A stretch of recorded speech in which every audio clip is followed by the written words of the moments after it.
న్యూస్కి స్వాగతం.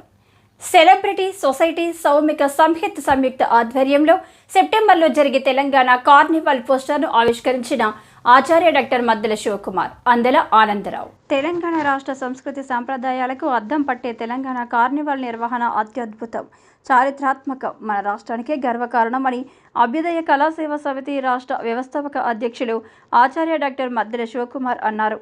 స్థానిక బుడిగడ్డలోని సౌమిక సంహిత్ మినీ స్టూడియోలో ఏర్పాటు చేసిన ప్రత్యేక కార్యక్రమంలో ముఖ్య అతిథిగా హాజరైన మద్దెల శివకుమార్, గౌరవ అతిథిగా హాజరైన అందెల ఆనందరావులు తెలంగాణ కార్నివాల్ ప్రత్యేక పోస్టర్ను ఆవిష్కరించారు. అనంతరం సినీ నిర్మాత నటులు ఆళ్ల రాఘవ జన్మదినం సందర్భంగా కేక్ కట్ చేసి గజమాలతో పుష్పాభిషేకం చేసి శాలువాలతో సత్కరించి అభినందించారు. ఈ కార్యక్రమంలో బండి సుభాకర్, సినీ నటులు తాండూర్ ధనరాజ్, అపరబాలి అల్లు శంకర్, కలవర రాందాస్ గుప్తా, సింగరేణి సేవా సమితి అధ్యక్షురాలు మునీలా, స్టీవెన్ లాజరస్, డాక్టర్ జోసఫ్, గ్రంథి శశికళ, సినీ నటులు సుందరమ్మ, అన్నపూర్ణ, విజయ, లక్కీ, నరేందర్ పాల్గొన్నారు.